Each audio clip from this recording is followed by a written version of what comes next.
Las Vegas के नीचे करीब 320 किलोमीटर लंबा सुरंगों का नेटवर्क फैला हुआ है। ये सुरंगें अब एक सीक्रेट दुनिया बन चुकी हैं, जहां रहने वाले लोगों को मोल पीपल कहा जाता है। उन लोगों ने बहुत समय से बाहर का उजाला नहीं देखा। मुझे नहीं लगता उनसे मिलना चाहिए, शायद वो नॉर्मल ना हो। ये सुरंग 7 फ्लोर नीचे तक जाती है। क्या किसी के पास टॉर्च है? अरे ये सब क्या है? यहाँ लोग जिंदा लाश बन चुके हैं। उन्होंने सालों से दिन की रोशनी नहीं देखी और शायद कभी ना देखें। ऊपर शहर में लग्जरी होटल्स, कैसीनोस और एंटरटेनमेंट की चमक है। हर साल लाखों लोग लॉस वेगास घूमने आते हैं, लेकिन बहुत कम लोगों को पता है कि इस रेगिस्तानी स्वर्ग के नीचे क्या छुपा है। इस कभी न खत्म होने वाले अंधेरे ने धीरे धीरे लोगों के सोचने और जीने का तरीका बदल दिया। मेरे सिर में गोली लगी थी। यही जहाँ हम खड़े हैं, कल रात किसी की मौत हुई थी। कुछ तो इसी अंधेरी दुनिया में पैदा हुए हैं। इन लोगों के पास कोई आईडीज नहीं है और ये कानून से दूर रहने के लिए इन सुरंगों में छुपे रहते हैं। पुलिस के रेडियो वगैरह यहाँ नीचे बिल्कुल काम ही नहीं करते। तो तुम जो देख रहे हो वो लास वेगस की सुरंगों का नक्शा है, जिसमें करीब 1500 लोग रहते हैं। सुरंगों के अपने नाम भी होते हैं, जैसे अलग अलग मोहल्लों के नाम होते हैं। हाँ बिल्कुल। सड़क पर चलने वाले नहीं जानते उनके नीचे क्या हो रहा है। अब हम उन सुरंगों के बारे में गहराई से जानने वाले हैं, जो कई और सुरंगों से जुड़ी है। चलो उन सुरंगों में उतरते हैं जहाँ लोग अपनी जिंदगी अंधेरे में गुजार रहे हैं। ये है नॉरकैन, एक नेजल स्प्रे। तुम किसी को इलीगल सब्सटेंस ओवरडोज में देखो तो उसकी जान बचा सकते हो। इससे करीब 30 मिनट मिलते हैं एम्बुलेंस बुलाने के लिए। आसान है, इसे निकालो और नाक में स्प्रे करो। हम रॉब के बिना अकेले अंदर नहीं जा सकते, जिसने यहाँ 5 साल तक जिंदगी बिताई है। अंदर आने वाले रास्ते लोहे की कई रॉड से बंद कर दिए जाते हैं ताकि कोई अंदर ना घुसे और बाढ़ के टाइम कचरा अंदर ना जाए। तुम्हारे साथ इन सुरंगों में सबसे बुरा क्या हुआ था? शायद कुछ साल पहले आई बाढ़। मैंने अपने 2 सबसे अच्छे दोस्त को खो दिया। लॉस वेगास की जमीन बहुत कठोर है, इसलिए बारिश का पानी मिट्टी में समा नहीं पाता। सड़कों पर बाढ़ आने से रोकने के लिए ये सुरंगें बनाई गई ताकि पानी को शहर के नीचे की ओर भेजा जा सके। तो जब भी बारिश होती है, पानी सीधे उन्हीं सुरंगों में घुस जाता है जहां लोग रहते हैं। शहर में धूप हो तब भी। अगर 15 मील दूर पहाड़ों में बारिश हो जाए तो कुछ ही मिनटों में ये बाढ़ इन सुरंगों तक पहुंच जाती है। हर बार इस अचानक आने वाली तबाही में इस बड़े अंडरग्राउंड शहर में रहने वाले कई लोग डूबकर अपनी जान गंवा देते हैं। यहाँ तो बहुत सारा कचरा है। हम सबसे पहले नेट से मिले, उसने हमें सुरंग में अंदर जाने से मना किया। मैं सुरंग के गहरे हिस्सों से दूर ही रहता हूँ। लेकिन ऐसा क्यों? इसका कारण क्या है? बस अनजान चीजें, पता नहीं नीचे क्या है। जैसे जैसे नीचे जाते हैं सुरंगें और संकरी और गहरी होती जाती हैं। आखिर में मैं सिर्फ रैंक कर ही जा सकता हूँ। सोचो, इन सुरंगों में अलग अलग कमरे हैं, सर्विस रूम्स हैं। कोई भी अंदर हो सकता है। तुम्हें किडनैप किया जा सकता है, मारा जा सकता है, बंधक बनाया जा सकता है, जिंदा जला सकते हैं। जो भी खतरे इन सुरंगों में छुपे हैं, तो भी सब झेल चुका है। Eu volto lá pra escuridão. Sabe o que quer dizer? Escuridão total. तुम्हारे साथ इन सुरंगों में सबसे बुरा क्या हुआ है? Fui atacado uma vez. Eram 3 caras. Um deles entrou no meu espaço com um maldito facão. Era um dos chefões daqui, mas eu me viro sozinho. Então peguei um cesto, virei de lado, enfiei uns canos e fiz um pequeno coquetel molotov. Foi a única coisa que me salvou. दोस्तों, क्या घर पर कोई है? हम किसी के इलाके में घुस रहे हैं। कोई है घर पर? क्या किसी के पास टॉर्च है? मैं देखता हूँ, मेरे बैग में शायद हो। अरे सब क्या है? हे, सब ठीक चल रहा है ना? वो औरत शायद किसी नशे के असर में थी। उसने नारकैन मांगा। अगर तुम्हें सच में रास्ता पता है तो पूरे अंडरग्राउंड में घूम सकते हो बिना तभी ऊपर आए। ये पॉसिबल है अगर सुरंगों के सिस्टम का पूरा नक्शा दिमाग में हो। दरअसल ये सारी सुरंगें आपस में जुड़ी हुई हैं। तो एक तरह से रास्ते ही हैं। हाँ, ज्यादातर। ये भूल भुलैया शायद आपको घर जैसी ना लगे, लेकिन बिना बताए किसी की जगह में घुसना बहुत खतरनाक हो सकता है। कुछ लोगों के पास हथियार हैं और वो इस्तेमाल करने से हिचकिचाते नहीं हैं। मुझे गाड़ियों की आवाज आ रही है। हाँ, सुन सकते हो। Oh my God. हम अभी शहर के बीच में हैं और लोग सचमुच उन्हीं के ऊपर से गाड़ियां चला रहे हैं जो नीचे रहते हैं। ये उन कुछ जगहों में से एक है जहाँ सूरज की रोशनी दिखती है। यही है वो शहर, एक ऐसी जिंदगी जिसका ये लोग हिस्सा नहीं है। वो सिर्फ नीचे से उसे देख सकते हैं। ये एक इल्यूजन है जो सब कुछ छुपा देता है। कुछ कदम आगे बढ़ने पर हमें लोहे की जाली से फेमस सीजर्स पैलेस होटल दिखाई दिया। ओपन नेवाडा के कसीनो हर साल $15 बिलियन से ज्यादा कमाते हैं और नीचे लोग इस शहर के मौत के जाल में रहते हैं। दिन में 2 बार होटल्स अपने फिल्ट्रेशन सिस्टम छोड़ते हैं, जिसकी वजह से बारिश न होने के बावजूद सब कुछ गीला रहता है। बदबू, ये बदबू बहुत ही बुरी है। कुछ सुरंगों में शहर की ड्रेनेज लाइन से पानी अंदर आता है और कई लोग उसी पानी से नहाते हैं। यहाँ आसपास और भी कई सुरंगें हैं। हमारे गाइड के बिना हम यहाँ आ ही नहीं सकते थे। एक गलत कदम और आप खो सकते हैं। किसी ने यहाँ पर एक नोट छोड़ा है, रेस्ट इन पीस, और एक क्रॉस भी लगा है। लगता है किसी की यहाँ मौत हुई थी। बहुत सारी साइकिलें हैं। हाँ, शायद इन्हें जोड़कर फिर से बेचते होंगे। ओह, यहाँ साइकिल कार जैसी है क्योंकि यही ट्रांसपोर्ट का एकमात्र तरीका है। बिना साइकिल के हर जगह पैदल ही जाना पड़ता है, जो कि काफी मुश्किल होता है। सुरंगों में चलना भी बहुत टाइम लेता होगा शायद। हाँ, मैं यहाँ करीब 2.5 साल तक रहा और कभी टॉर्च का इस्तेमाल नहीं किया। आप बिना टॉर्च के सुरंगों में रास्ता कैसे ढूंढते थे? मैं दीवार पर हाथ रखकर चलता था। सुरंगों का रास्ता अब याद है, जैसे अपने घर का रास्ता याद होता है। यहाँ बिल्कुल वैसा ही है। क्या वो टोनी है? हाँ, जब मैंने सुरंग में गूंजती आवाज सुनी तो कुछ अलग महसूस हुआ था। ये अंधेरी और गीली सुरंग जो मुझे डराती थी, किसी के लिए उसका घर थी, जहां वो खुद को सबसे ज्यादा सेफ महसूस करते हैं। वो रहा टोनी। पहली नजर में उसका इलाका कबाड़ लगता है, लेकिन टोनी के लिए हर चीज उसकी जिंदगी से जुड़ी जरूरत है। मैं 6 साल से इन सुरंगों में हूँ और कई बार ऐसा भी हुआ है जब हमारे यहाँ अच्छे लोग हुआ करते थे और एक सामुदायिक भावना भी थी। लेकिन अब यहाँ कुछ ऐसे लोग आ गए हैं जिन्हें अपने अलावा किसी और चीज़ की परवाह नहीं। वे बस गुंडे हैं। वहाँ एक पागल ने बस ऐसी ही आग लगा दी क्योंकि वो बड़ा बदमाश बनना चाहता था। आग से टोनी को कुछ नहीं हुआ, लेकिन उसकी बिल्ली लगभग मर ही गई थी। जरा इसे देखो, इसकी नाक से लेकर पूंछ तक जल गई थी, लेकिन 5 दिन बाद भी जिंदा है। भगवान का शुक्र है। यहाँ टॉयलेट का क्या सिस्टम है? हमारे पास कुछ ऐसे जगह हैं जहाँ हम जाते हैं 5-20 लीटर की बाल्टी से, बस बैग डालकर काम चलाते हैं। हाँ। अगले 5 साल में आप खुद को कहाँ देखते हो? शायद यहीं, लेकिन उम्मीद है कि नहीं। मैं पूरी जिंदगी भर यहाँ रहने का नहीं सोचता हूँ। मैं 57 साल का हूँ। अब उम्र रही है, बस अभी तैयार नहीं हुआ हूँ। हमें टोनी ने करीब 10 मिनट सुरंग के अंदर तक दिखाया, फिर वो अपनी जगह पर लौटना चाहता था। हमने उसे 1 हफ्ते का सामान दिया और हम सुरंग में और अंदर बढ़ने लगे। यहाँ कुछ भी हो सकता है। कोई भी अचानक आकर सामान चुरा सकता है, हमला कर सकता है और गायब हो सकता है। किसी को पता भी नहीं चलेगा। ये सड़क नहीं है कि कोई देख ले और पुलिस को बुलाए। यहाँ नीचे एक अलग दुनिया है जहाँ कभी भी कुछ भी हो सकता है। अभी यहाँ शांति है, लेकिन 2 घंटे में अगर कोई गलत इंसान आ जाए तो ये जगह नर्क बन सकती है। जैसे जैसे हम और गहराई में जाते गए, हमें कम पता था कि आगे क्या मिलने वाला है। इतने मुश्किल हालात में कुछ लोग एल्यूमिनियम के बर्तन बनाते हैं और खाना पकाने के लिए हैंडमेड सैनिटाइजर्स को हीट सोर्स की तरह इस्तेमाल करते हैं।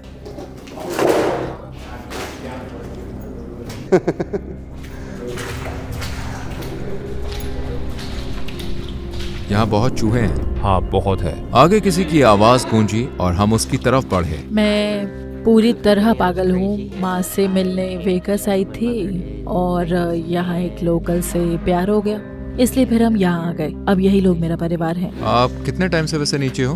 करीब 5 साल। और कितने टाइम रहना चाहोगी? कम से कम आज तो यहीं रहूंगी। मैं ज्यादा आगे की नहीं सोचती। सुरंगों की सबसे खराब बात क्या है? शायद प्लम्बिंग की कमी और अंधेरा कभी कभी बहुत भारी लग जाता है। मैं अंधेरे में ज्यादा देर नहीं बैठ सकती। अंदर से घबराहट होने लगती है, जैसे बचपन में होती थी। अंधेरा सिर्फ रोशनी की कमी नहीं होता, वो एक एहसास है जो आपको घेर लेता है और दुनिया से गायब कर देता है। सुरंगों में रहने वाले ज्यादातर लोग चोरी या डंपस्टर से चीजें निकाल कर जिंदा रहते हैं। यहाँ कुछ लोग खजाने की खोज में लगे रहते हैं, जैसे केबल और तांबे के सिक्के इकट्ठा करना। क्या आप भी ऐसे ही करते हैं? मैं तो नशे में धुत टूरिस्ट का छोड़ा हुआ सामान उठाती हूँ।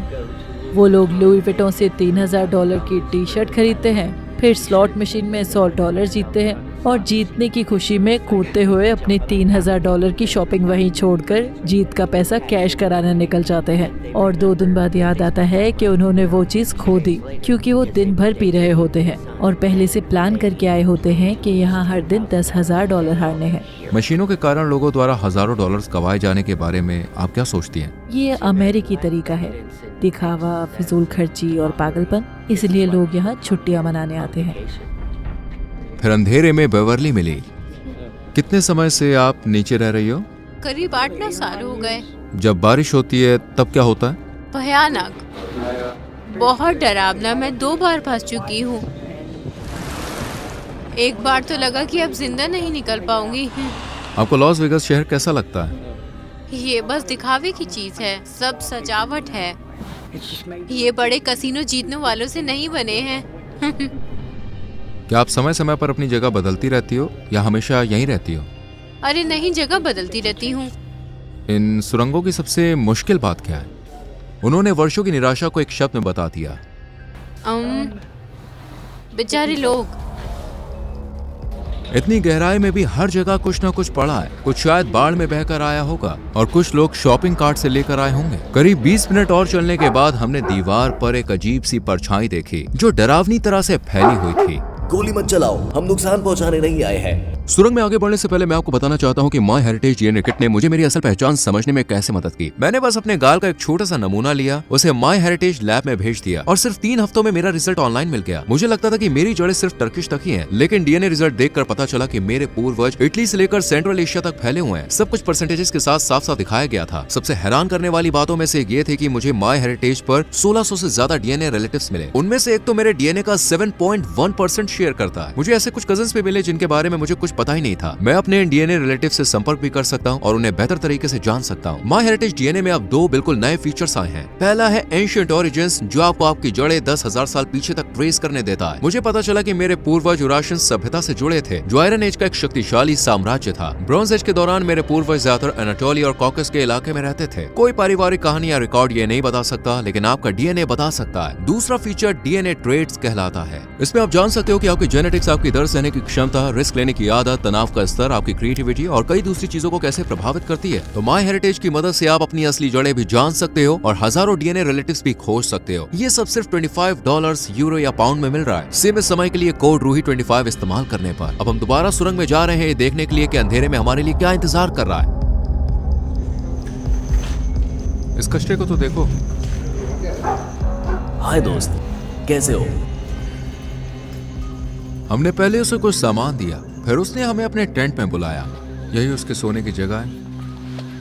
यहाँ उसके कपड़े रखे और ये उसका छोटा सा टेबल एंड उसका वर्क स्पेस है। मैं 6 साल पहले अकेले विकस आया था।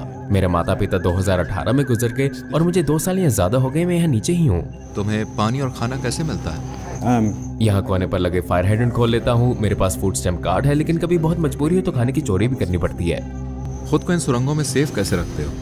हर जगह की तरह यहाँ भी चुकाना रहना पड़ता है। तुम्हारे माथे पर निशान है, क्या हुआ? किसी ने लकड़ी से मेरे सर पर मारा था। 11 टांके लगे थे। यहीं पर? हाँ। कारण क्या था?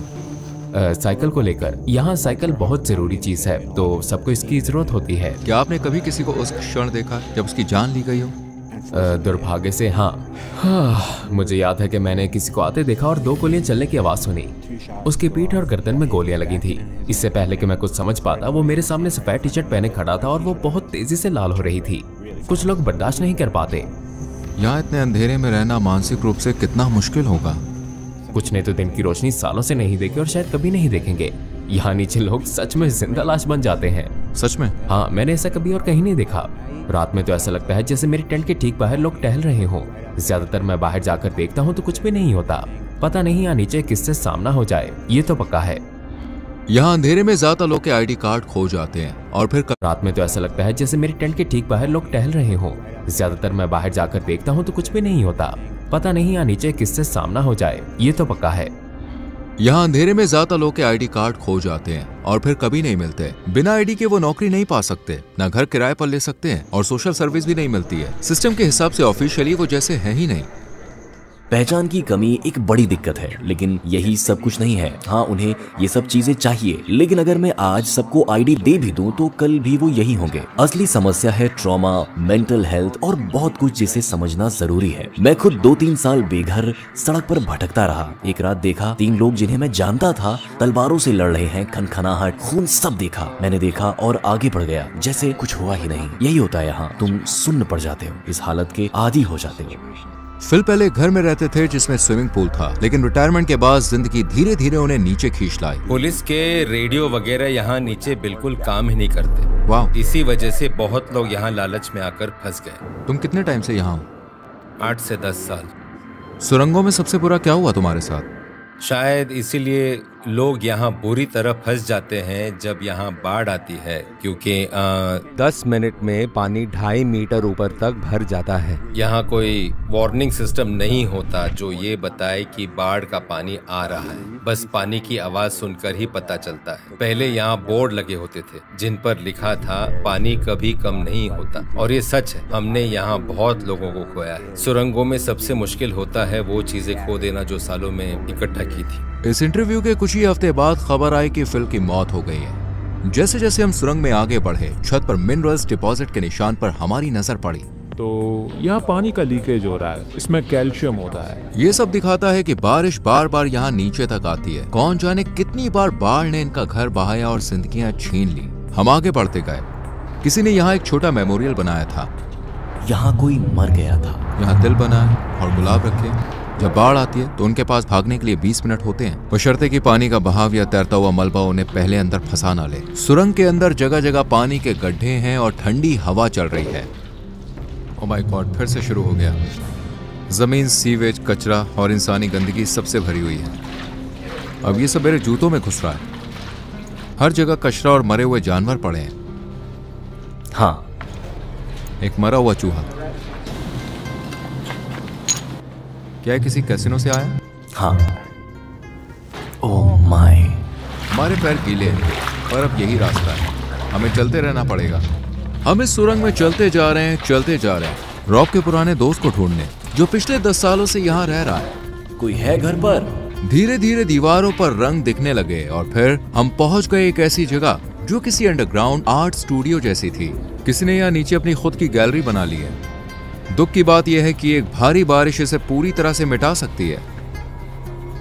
जे की सुरंग का हर कोना किसी रिसाइकिल की हुई चीज से सजा था। बेबी स्ट्रोलर, बैग्स, खिलौने, हर तरह की रैंडम चीजें मौजूद हैं, लेकिन सब कुछ साफ सुथरा और सेट किया हुआ। मेरा नाम जय है। मैं यहाँ बाढ़ वाली सुरंगों में रहता हूँ। मैं हमेशा से ही करीब 8 या 9 साल हो गए। जब मैं वेगास आया था मेरा सारा सामान चोरी हो गया था, आईडी तक नहीं बची थी। तो असल में मैं वेगास सिर्फ $27 लेकर आया था। यहाँ कोई जगह सेफ नहीं है। तुम्हें दूसरे बेघर लोग लूट सकते हैं या फिर पुलिस लूट सकती है। यहाँ इतने अंधेरे में रहना मानसिक रूप से कितना मुश्किल होगा। जब यहाँ पुलिस आती है तो क्या होता है? हमें जेल जाना पड़ेगा। क्या? हमें अतिक्रमण के लिए जेल जाना पड़ेगा। ये स्टेट प्रॉपर्टी है क्योंकि ये फ्लड जोन है। किसी भी बात पर वो जेल भेज देते हैं। मुझे बुलेवार्ड पर खड़े होने के लिए भेज दिया था।